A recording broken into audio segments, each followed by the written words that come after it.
বিকালের ওয়েদার অনেক সুন্দর। আমি একটু ছাদে আসছি ঋদ্ধকে নিয়ে।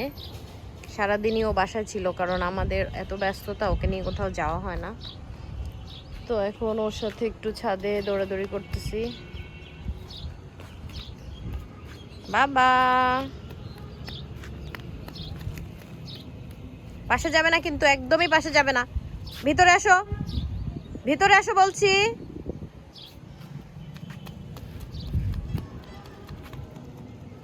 পাশে যাবে না, তুমি অনেক দুষ্টামি করো বুঝছো। কে এসেছে? দেখি তোমার হাতে ওটা কি বাবা, দেখাও তো আমাকে। তোমার হাতে এটা কি?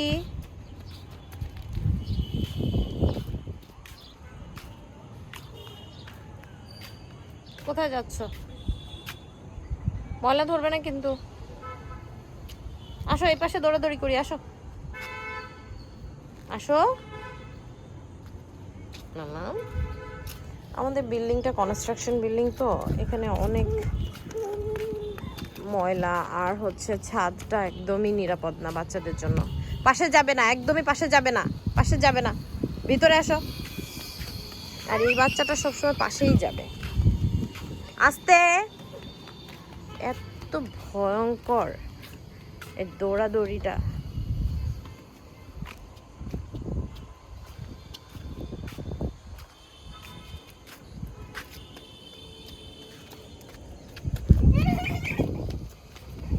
আস্তে দৌড়াও বাবা, আস্তে, পড়ে যাবে বাবা। পড়ে গেলে ব্যথা পাবে না তুমি? কি হয়েছে?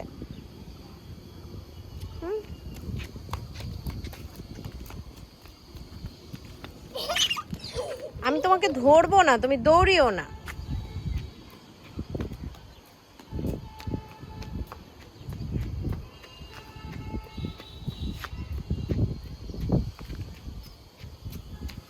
আশেপাশে কোনো বাচ্চা নেই, কোনো ফ্যামিলি নেই, কোথাও যাওয়ার নেই। বাচ্চাটা সারাক্ষণ বাসার মধ্যে থাকে, কোথাও খেলতে পারে না। এই বাবা, এই বাবা, এই তুমি কি পাগল হয়ে গেছো নাকি? হ্যাঁ, তুমি এখানে এত পাশে যাচ্ছ তুমি? হ্যাঁ, চলো নিচে চলো, আমি এখানে থাকবো না এক মুহূর্ত না, চলো। কি যে করি।